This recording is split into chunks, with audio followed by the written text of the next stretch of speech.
Hello there to my email family. I'm so grateful that you are here with me. And I am so appreciating you in all the work that you do. And remember that we are all going into this new energy. And oh my gosh, the last couple days here, I know that I've been hitting the wall around 3 o'clock, and oh my gosh, trying to get myself going. So if you're feeling that, tug and pull, because I know last week I had energy and I got a lot done, but I don't know if you were that way, but yet I was. But I want you to know that no matter where you're at and what you're doing and what you're going through, that you are loved, and that, as we're coming into this moment, because we were in the full moon with the equinox, right? And it was for the northern hemisphere. And if you're in the southern hemisphere, you're going through the fall time. But there's this drive to still get things done. So remember, we're in this moment right now. We're in this moment that whatever we are thinking, whatever we're negotiating with, whatever we're negotiating to, it is setting seeds for the next months and years of our life. So we just had the full moon last week, and it was a pretty big one. It's about ending things and that kind of stuff. And now we're going to be going into a new moon with the solar eclipse, right? So those eclipses are the things that really set us up. What do we want to do for the next 6 months? What we are thinking. What are we thinking?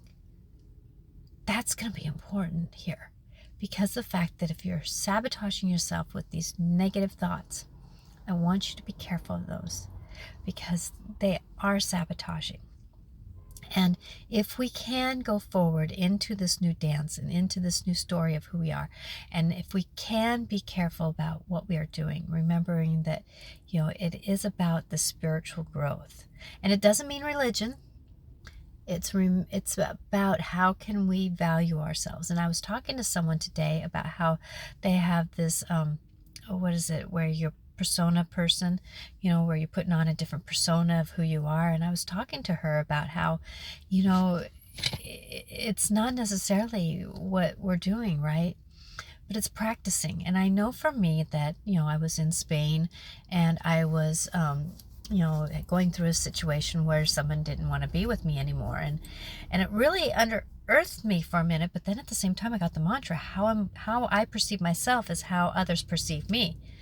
Well, I know for me that, it's not a turn on and get it moving and get a new perception of myself, right? But it was a practice to do better. And like I was telling her that, it was almost like a 400-page book that I had to read backwards in who I am.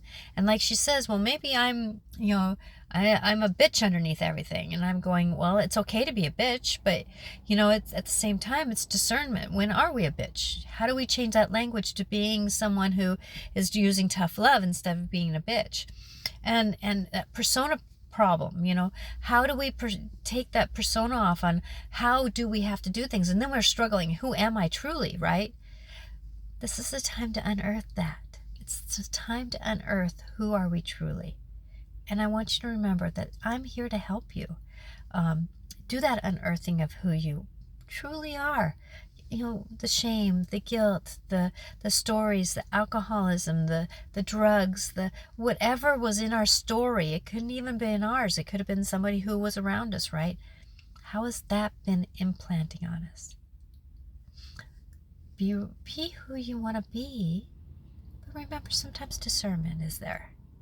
I want you to care about you and care about what your life is, because we're all here. And I want to say it was so good to see some of you that I was down at Kent Commons, and I will be back down there in the fall.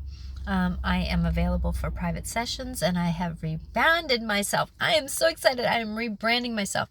So me being a many lifetime intuitive, medium, energy seer.